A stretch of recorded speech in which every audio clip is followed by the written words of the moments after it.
నమస్తే welcome to special focus. Israel పాలస్తీనా ఉగ్రవాద సంస్థ హమాస్ మధ్య యుద్ధం రోజురోజుకి తీవ్రమవుతోంది.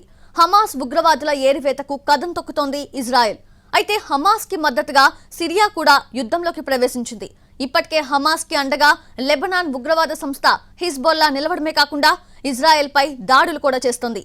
ఈ క్రమంలో ఇప్పుడు సిరియా కూడా వార్లోకి ఎంట్రీ ఇచ్చింది. దీంతో పశ్చిమ ఆసియాలో యుద్ధ మేఘాలు కమ్ముకుంటున్నాయి. పైగా రష్యా అధ్యక్షుడు పుతిన్ అమెరికాకు వార్నింగ్ ఇవ్వడం అంతర్జాతీయ సమాజంలో చీలిక సంకేతాలు సూచిస్తోంది. ఇజ్రాయెల్లో యుద్ధ నేరాలకు పాల్పడిన హమాస్ పై ముప్పేట దాడి కొనసాగుతోంది. ఇజ్రాయెల్ దాడులతో గాజా గజగజ వణికిపోతోంది. అష్ట దిగ్బంధనం వ్యూహం అమలు చేస్తూనే మరోవైపు వైమానిక దాడులతో విరుచుకుపడుతోంది. ఇజ్రాయెల్ సైన్యం వరుస దాడులతో గాజాలో వేల మంది బుక్కిరిబిక్కిరవుతున్నారు. అటు గాజా వైపు నుంచి కూడా హమాస్ దాడులు కొనసాగుతున్నాయి. భీకర యుద్ధంలో మొత్తం మృతుల సంఖ్య 3000 దాటింది. హమాస్ ఉగ్రవాదులపై ఇజ్రాయెల్ ఉక్కుపాదం మోపుతోంది. గాజా స్ట్రిప్లో ముష్కరులను ఏరివేస్తోంది. అత్యాధునిక దళాలతో శత్రు సైన్యంపై విరుచుకుపడుతోంది. ఇజ్రాయెల్ చేస్తున్న వైమానిక దాడులతో గాజా గజగజ వణికిపోతోంది. హమాస్ ఉగ్రవాదులను సమూలంగా నిర్మూలించాలని నిర్ణయించిన ఇజ్రాయెల్ గాజాలో భూదాడిని ముమ్మరం చేసింది. ఇందులో భాగంగా ఇజ్రాయెల్ సైన్యం దక్షిణ ఇజ్రాయెల్లో తన సభ్యులను సమీకరించి దాడులను ఉధృతం చేసింది. భారీ సైనిక సామాగ్రితో పాటు రిజర్వ్ దళాలకు చెందిన మరింత మంది సభ్యులను కూడా పిలిపించి గాజాలోకి చొప్పించింది. ఒకవైపు విద్యుత్, ఇంధనం, ఆహారాన్ని నిలిపివేసిన ఇజ్రాయెల్ మరోవైపు వైమానిక దాడులతో విరుచుకుపడుతోంది. దీంతో గాజాలో వేల మంది ఉక్కిరిబిక్కిరవుతున్నారు. ఈ నెల 6న ప్రారంభమైన ఈ యుద్ధంలో హమాస్ పై ఇజ్రాయెల్ క్రమంగా పైచేయి సాధిస్తోంది. వారి ఆధీనంలో ఉన్న ప్రాంతాలను తిరిగి తమ ఆధీనంలోకి తీసుకుంటోంది. తాజాగా గాజా సరిహద్దులోని దక్షిణ ఇజ్రాయెల్ను హమాస్ ఉగ్రవాదుల నుంచి తిరిగి స్వాధీనం చేసుకున్నట్టు ఇజ్రాయెల్ రక్షణ శాఖ ప్రకటించింది. అంతేకాకుండా ఆ ప్రాంతంలోని అనేక ప్రదేశాలు, రహదారుల్ని కూడా తమ నియంత్రణలోకి తెచ్చుకున్నట్లు సైన్యం వెల్లడించింది. ఇజ్రాయెల్ చేస్తున్న వరుస వైమానిక దాడులతో గాజాలో బీతావహ పరిస్థితి కనిపిస్తోంది. భారీ భవనాలు నేలమట్టమయ్యాయి. దాడులు, ప్రతిదాడులతో 2 దేశాల భూభాగాలు దద్దరిల్లుతున్నాయి. ఇరు దేశాల్లో వీధులు రక్తంతో తడిసిపోయాయి. గత 5 రోజుల్లో దాదాపు 3500 మంది ప్రాణాలు కోల్పోయారు. ఎక్కడ చూసినా గుట్టలు గుట్టలుగా పడి ఉన్న మృతదేహాలతో 2 ప్రాంతాలు భయానకంగా మారిపోయాయి. క్షతగాత్రుల రోదనలతో యుద్ధ ప్రాంతాలు హృదయ విదారకంగా దర్శనమిస్తున్నాయి. అయినా ఇజ్రాయెల్, హమాస్ వెనక్కి తగ్గడం లేదు. ఇజ్రాయెల్ దాడులు ఉధృతం చేయడంతో హమాస్ కూడా ప్రతిదాడుల్ని పెంచింది. తగ్గేదే లే అన్నట్లుగా వ్యవహరిస్తోంది. ఇప్పటికే ఇజ్రాయెల్లోకి చొచ్చుకెళ్లి మారణహోమం సృష్టించిన హమాస్ మిలిటెంట్లు అక్కడ మరిన్ని వైపుల నుంచి దాడులు ముమ్మరం చేశారు. ఈ యుద్ధంలోకి లెబనాన్కు చెందిన హెజ్బొల్లా, సిరియా కూడా ప్రవేశించి ఇజ్రాయెల్పై దాడులకు దిగుతున్నాయి. ముఖ్యంగా గాజా వైపు నుంచి హమాస్ దాడి చేస్తుండగా మరో 2 దిశల నుంచి లెబనాన్, సిరియా నుంచి దాడులు మొదలైనట్లు తెలుస్తోంది. వాస్తవానికి హమాస్ దాడి మొదలుపెట్టిన 2వ రోజే లెబనాన్ భూభాగం నుంచి కూడా దాడులు మొదలయ్యాయి. ఇజ్రాయెల్ పై హెజ్బొల్లా రాకెట్లను ప్రయోగించింది. కానీ తాజాగా ఇజ్రాయెల్ పోస్టులపై లెబనాన్కి చెందిన ఈ గ్రూప్ యాంటీ ట్యాంక్ క్షిపణిని పేల్చేసింది. దీంతో ఉద్రిక్తతలు మరింత పెరుగుతాయని రక్షణ రంగ నిపుణులు భయపడుతున్నారు. ఈ 2 దేశాల మధ్య 2006లో తీవ్రస్థాయిలో పోరు జరిగింది. హెజ్బొల్లా, ఇజ్రాయెల్ సేనలు తీవ్రస్థాయిలో తలపడ్డాయి. తాజాగా తమ ఆయుధ నిల్వలు ఏ స్థాయిలో ఉంటాయో అంచనా వేయలేరని హెజ్బొల్లా హెచ్చరించింది. మరోవైపు సిరియా నుంచి కూడా ఇజ్రాయెల్పై దాడులు మొదలయ్యాయి. తాజాగా శతఘ్ని దాడులు జరుగుతున్నట్లు ఇజ్రాయెల్ సైన్యం చెబుతోంది. ఇప్పటికే సిరియా వైపు నుంచి జరుగుతున్న దాడులకు ఇజ్రాయెల్ సైన్యం కూడా ధీటుగానే సమాధానం చెబుతోంది. ముఖ్యంగా సిరియా నుంచి మోటార్లు, శతఘ్ని గుండ్లు వాడుతున్నట్లు తెలుస్తోంది. తనపై ముప్పేటగా జరుగుతున్న దాడిని తిప్పికొట్టడంలో ఇజ్రాయెల్ నిమగ్నమైంది. హమాస్ పై తీవ్ర స్థాయిలో విరుచుకుపడుతోంది. గాజా స్ట్రిప్ను దిగ్బంధించి హమాస్ ఉగ్రవాదుల్ని వెంటాడుతోంది. హమాస్ ఉగ్ర సంస్థను సమూలంగా నాశనం చేస్తామని ఇజ్రాయెల్ ప్రధాని నెతన్యాహు ప్రకటించిన తర్వాత గాజాపై దాడుల తీవ్రత మరింతగా పెరిగింది. అయితే హమాస్ చెరలో బందీలుగా ఉన్నవారిని విడిపించడమే ఇప్పుడు ఇజ్రాయెల్ ముందున్న ప్రధాన లక్ష్యం. హమాస్ ఉగ్రవాదుల దగ్గర వందల సంఖ్యలో బందీలుగా ఉన్నా తమ దేశంతో పాటు ఇతర దేశస్తుల్ని విడిపించుకోవడం ఇజ్రాయెల్కు సవాల్గా మారింది. బందీలకు ఏమైనా జరిగితే మిమ్మల్ని వదలమని హమాస్ను హెచ్చరించింది ఇజ్రాయెల్. గాజాలో ఇజ్రాయెల్ దాడుల్లో 900కు పైగా చనిపోయారని, 5000 మంది గాయపడ్డారని పాలస్తీనా ఆరోగ్య మంత్రి ప్రకటించారు.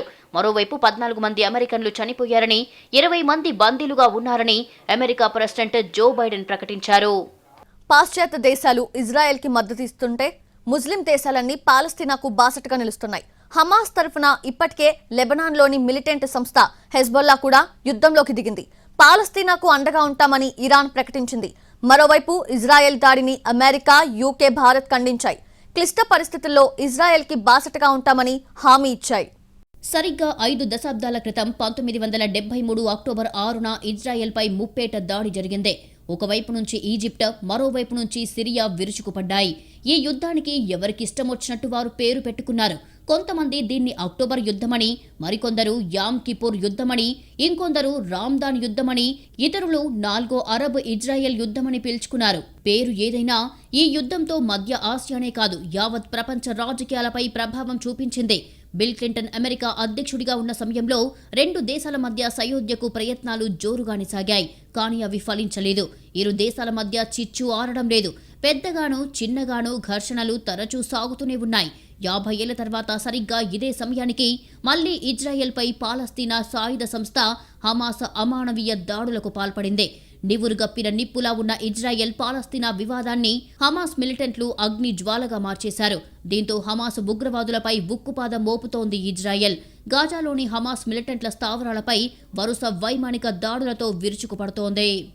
ఇజ్రాయెల్లో హమాస్ ఉగ్రమూకల మెరుపుదాడి ప్రతిగా ఇజ్రాయెల్ యుద్ధం ఇప్పటికే వేల మందిని పొట్టన పెట్టుకుంది. ఈ రణజ్వాలలు ఎప్పటికీ చల్లారుతాయో తెలియని పరిస్థితిలో వివిధ దేశాలు 2 పక్షాలకు తమ మద్దతు ప్రకటిస్తున్నాయి. ఇప్పటి వరకు హమాస్ దాడులను ఖండిస్తూ 84 దేశాలు తమకు అనుకూలంగా ప్రకటన చేసినట్లు ఇజ్రాయెల్ విదేశాంగ శాఖ ప్రకటించింది. ముఖ్యంగా పాశ్చాత్య దేశాలన్నీ ఇజ్రాయెల్కు అండగా నిలుస్తుంటే ముస్లిం దేశాలు పాలస్తీనాకు బాసటగా నిలుస్తున్నాయి. ఇప్పటి వరకు అరబ్ దేశాలకు అండగా నిలిచిన సోవియట్ యూనియన్ దూరమయ్యింది. దాడుల విషయం ప్రపంచానికి తెలియగానే అగ్రరాజ్యం అమెరికా స్పందించింది. హమాస్ దాడిని ఖండించిన ఆ దేశ అధ్యక్షుడు బైడెన్ ఇజ్రాయెల్కు సంపూర్ణ మద్దతు ప్రకటించారు. అంతేకాకుండా తమ దేశం నుంచి మందుగుండు సామాగ్రి, సైనికులను పంపించేందుకు సిద్ధంగా ఉన్నట్లు తెలిపారు. అమెరికా అధ్యక్షుడి ఆదేశాలతో ఇప్పటికే 2000 మంది సైనికులు ఇజ్రాయెల్కు చేరుకున్నారు. మరోవైపు బ్రిటన్ కూడా ఇజ్రాయెల్కు మద్దతుగా నిలిచింది. ఇజ్రాయెల్ అవసరాలను తీర్చేందుకు ముందుంటామని బ్రిటన్ ప్రధాని రిషి సునాక్ హామీ ఇచ్చారు. ఈ మేరకు ఇజ్రాయెల్ ప్రధాని నెతన్యాహుతో ఫోన్లో మాట్లాడారు బ్రిటన్ ప్రధాని. ఫ్రాన్స్ అధ్యక్షుడు ఇమ్మాన్యుయల్ మెక్రాన్ కూడా పాలస్తీనా మిలిటెంట్ల సంస్థ హమాస్ దాడిని ఖండించారు. ఇజ్రాయెల్కు తమ పూర్తి సహకారం ఉంటుందని మెక్రాన్ ప్రకటించారు. ఆస్ట్రేలియా కూడా ఇజ్రాయెల్కు అండగా నిలిచింది. అయితే ఉద్రిక్తతలు తీవ్రమవుతున్న నేపథ్యంలో సంయమనం పాటించాలని ఇజ్రాయెల్ ప్రధాని నెతన్యాహును కోరారు ఆస్ట్రేలియా ప్రధాని యాంటోనీ ఆల్బనీస్. హమాస్ దాడులను భారత్ తీవ్రంగా ఖండించింది. తన పూర్తి మద్దతును ఇజ్రాయెల్కు ప్రకటించింది. ఈ మేరకు నెతన్యాహుతో ప్రధాని మోడీ ఫోన్లో మాట్లాడారు. హమాస్ మిలిటెంట్ల హింసాత్మక దాడి దారుణమైందన్నారు. విపత్కర పరిస్థితుల్లో ఇజ్రాయెల్కు యావత్ భారతావని అండగా నిలుస్తుందని భరోసా ఇచ్చారు. ఉగ్రవాదం ఏ రూపంలో ఉన్నా భారత్ నిస్సందేహంగా ఖండిస్తుందని మోడీ స్పష్టం చేశారు. మరోవైపు Norway, Austria, Germany, Canada, Poland, Spain, European union తదితర దేశాలు ఇజ్రాయెల్కు మద్దతు తెలిపాయి. ఇక ఇజ్రాయెల్పై మెరుపు దాడికి దిగిన ఉగ్ర సంస్థ హమాస్ను కూడా కొన్ని దేశాలు వెనకేసుకొస్తున్నాయి. తమకు ఇరాన్ మద్దతు ఉందని హమాస్ ఉగ్రవాద సంస్థే ప్రకటించింది. ఇరాన్, ఇజ్రాయెల్ దేశాల మధ్య సత్సంబంధాలు అస్సలు లేవు. రెండిటి మధ్య పచ్చగడ్డి వేస్తే భగ్గుమనే పరిస్థితి. అంతేకాకుండా పాలస్తీనా వాదాన్ని సమర్థిస్తున్న ఇరాన్ హమాస్కు గట్టి మద్దతుదారు. ఇరాన్ అండదండలు ఉన్న హెజ్బొల్లా గ్రూప్ ప్రస్తుతం లెబనాన్ సరిహద్దు సమీపంలో ఇజ్రాయెల్తో పోరాడుతోంది.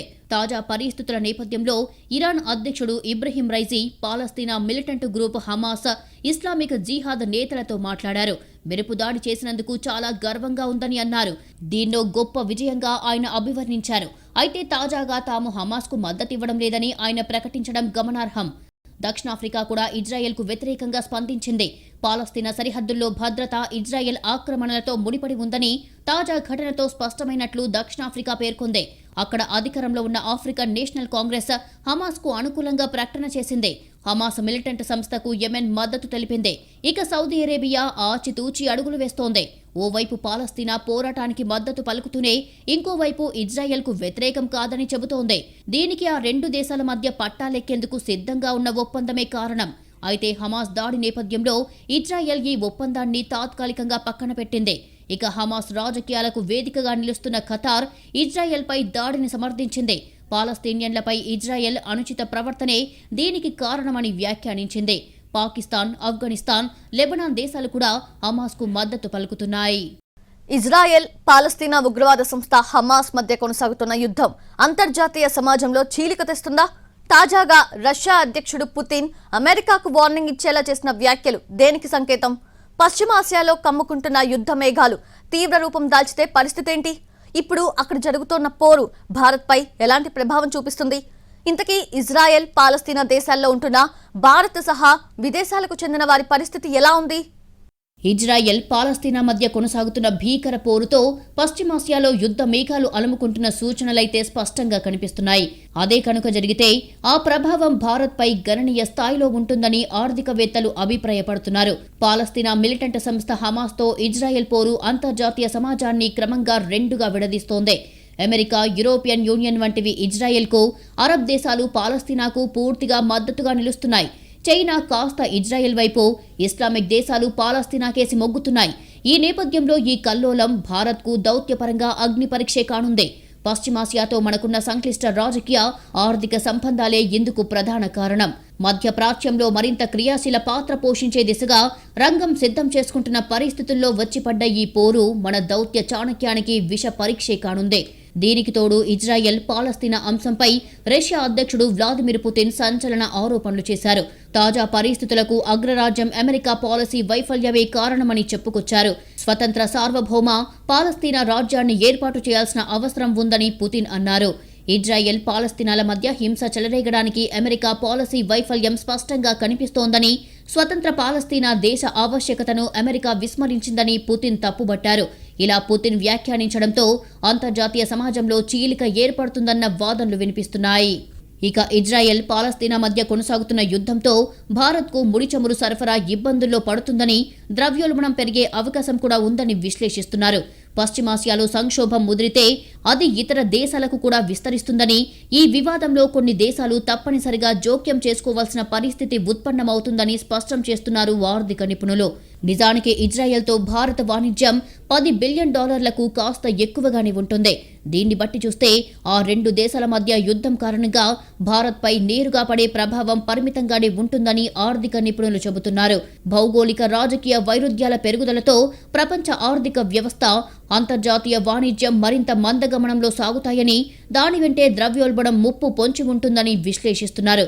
పశ్చిమాసియా సంక్షోభం కారణంగా మొదట ప్రభావితమయ్యేది చమురు ధరలు, ఆపై కరెన్సీ ప్రభావితమవుతుంది. అంతేకాదు, ఇజ్రాయెల్, పాలస్తీనా మధ్య యుద్ధం ప్రభావంతో బంగారం ధరలు మరింత పెరిగే అవకాశం ఉందన్న అభిప్రాయాలు కూడా వినిపిస్తున్నాయి. ఇక ఇజ్రాయెల్, గాజాల్లో కొనసాగుతున్న భీకర పోరుతో అక్కడ ఉంటున్న ఇతర దేశాల వారు ఎలా ఉన్నారు అన్న ఆందోళనలు వ్యక్తమవుతున్నాయి. ఇజ్రాయెల్లో సుమారు 18,000 మంది భారతీయులు ఉన్నారు. వీరికక్కడ రాయబార కార్యాలయం ఎప్పటికప్పుడు తగు సూచనలు చేస్తోంది. ఇప్పటి వరకు ఎవరికీ ప్రాణాపాయం లేదని సంబంధిత వర్గాలు వెల్లడించాయి. పర్యటనకు వెళ్లిన వారితో పాటు కొందరు వ్యాపారవేత్తలు ఇజ్రాయెల్లో ఉన్న భారతీయ ఎంబసీని సంప్రదించారు. ఇజ్రాయెల్ వెళ్లి చిక్కుకున్న పర్యాటకులు మాత్రం తమను సురక్షిత ప్రాంతాలకు తరలించాలని టెల్ అవీవ్లోని భారత రాయబార కార్యాలయానికి విజ్ఞప్తి చేశారు. ఇజ్రాయెల్ వరుస వైమానిక దాడులతో దద్దరిల్లుతున్న గాజాలో తమ వారు అందుబాటులోకి రాకపోవడంతో వారు ఎలా ఉన్నారో అన్న ఆవేదన భారత్లోని కుటుంబీకుల్లో వ్యక్తమవుతోంది.